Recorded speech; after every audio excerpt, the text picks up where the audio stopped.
everybody, CW here. Let's do a little video here on these Tru-Line presses. I've got them all set up here in a mock situation. They're all the same press. This one here is actually a first generation press. The differences are a little bit in the casting, but a big deal in the linkage. Now this particular one, do I have the right one here? No, I don't. This one over here. This one over here is the old one. This is an early second generation, and this is a late second generation. And you can tell by some of the type and some of the way the casting is made on the base. And the big thing, like I said, is the linkage. So these two linkages are the second generation linkage. This one also has a second generation linkage, but it was modified from the original. The original basically had a bar that went from here to here, and that's it. Just a bar. And it had minimal leverage. It was run, I'm going to say, about 5 or 6 years. I think these come out in the late 50s. I think these are in the late 50s, and they put the second generation in the mid 60s, early mid 60s. Anyway, that's the biggest difference, the linkage. They were all turrets like this, 4-station, pretty much everything as is. They're a really nice little press, very, very positive, very, very firm, good big, detents, very solid, no movement whatsoever. They're really, really good little presses. And this one here needs a little bit of TLC because it didn't want to go past that. Oh, I see why. Because of the firing pin. The firing pin on this one is really low, and I just bent it. So let's see if I can get it straight without breaking it. But they're nice little presses, and the biggest difference is that linkage. Now this one here, over here, has been updated to the new style linkage, and you can tell because there's a bolt going through the bottom instead of these pins, riveted pins that you see here with the clips on them. Not that it makes any difference at all, but once it's got this updated linkage, I think they posted that it's about 15% or so stronger, and it's still minimal torque, power, leverage in this style press. So it's really best suited for small calibers. They make it all the way up to 375 H&H mag in dies, but boy, that's pushing things. As far as I'm concerned, this little press is it's not really made for that, longevity wise. So I'm going to stick with it with pistol calibers. Damn it, I just broke the pin. Well, I've got another one, but that's too bad. I broke that pin right off. It bent really easy. It just wouldn't bend back. And these are the Lyman style headed pins. They've got a tip on them.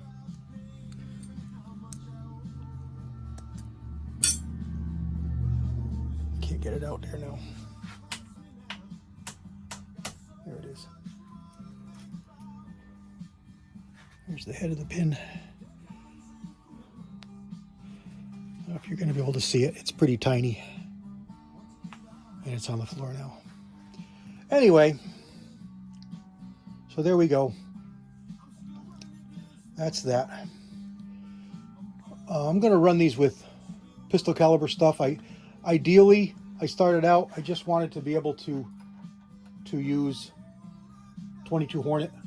That's what I learned on. That's what this press was for me. Sitting at the kitchen table with my grandfather when I learned to reload back in the early mid 70s.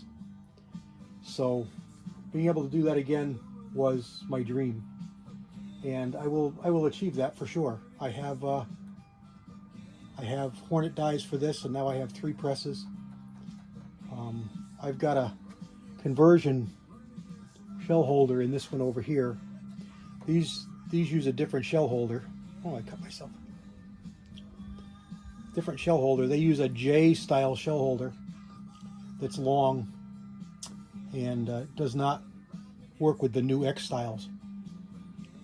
So they offered a conversion to take the X style, and that's what I've got over in this press. And they run about 20 bucks and you can still get them. So I've got one more of these coming because I'm going to run at least 2 of these presses. So I wanted to have at least 2.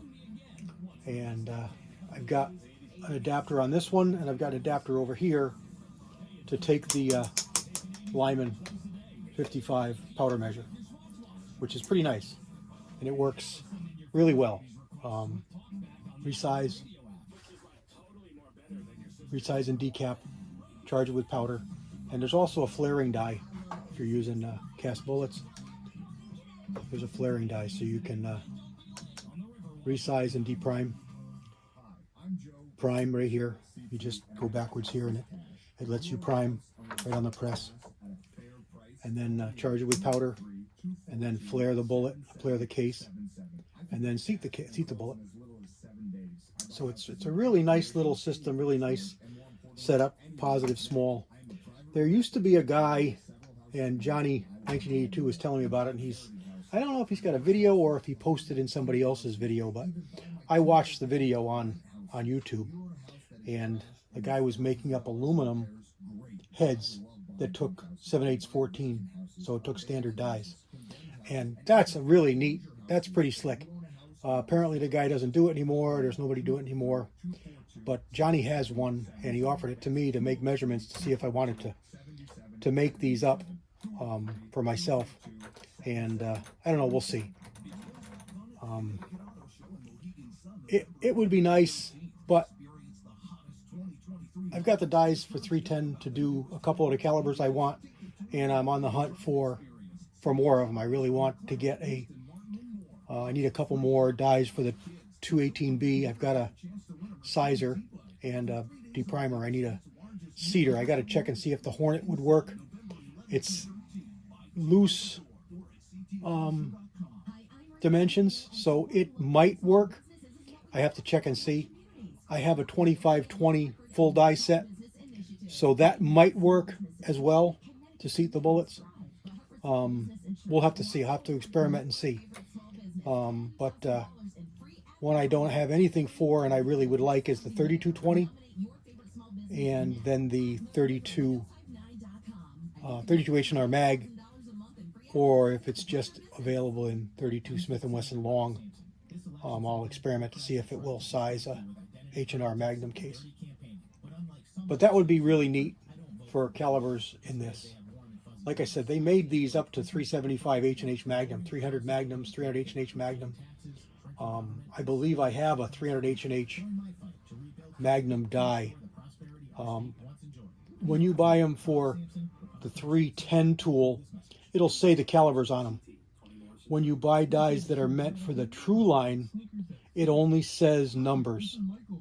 So you have to use a code. I'm sorry, a chart, and read the code. The dies I have that I don't know what they are number 13. And every chart I can find either doesn't show a 13 or it shows 2 different 13s, one being a 375 H&H Magnum and one being a 300 H&H. But it seems odd to me because my dies are not very long. Now I know they just neck size, so they don't need to be very long. But it's still, I would think they would be longer. Also, it just seems odd. This is a 5/8 inch die. An H&H case is pretty fat. It's over 500 at the belt, but I know it's thinner at the shoulder, and they are tapered. So maybe that's how they get them to work. But we're not going to do any loading with this today. I just wanted to really show the presses. There's only a couple videos out there with these. Mr. Chapin has done one. And like I said, Johnny 1982 I think does one, and there's a couple other people in our group that have done videos on these and have these, and they're just a really neat old press. Again, proprietary dies, so they're not for everybody, but pretty slick, pretty well made, positive, very, very, very, very smooth. All of them, you know, they're all super, super duper smooth presses to run. So you could really get a nice setup and load small stuff with these. All right, that's about it, guys. I blathered along here, plenty of time for you. I got 10 minutes in here, and you can see these presses, how they work and what they do. Give us a look tonight, Georgia Shooting Channel, 8 p.m. We do a Friday night chat. Jamie and Kyle and myself, and we have a couple other guys that are usually on there with us, or sometimes on there with us. And we have a good time. We talk about whatever you guys want to talk about in the side chat. Sometimes we bring a topic to the table just to have something to talk about if nothing comes up, but it's all over the map. We can talk about, you know, reloading and casting and bullet making, and the only thing we don't talk about is really politics. We avoid politics. But we've talked about food, and we've talked about bullets, and we've talked about both in the same chat. So stop by and say hi. Love to see you over there. God bless everybody. CW out.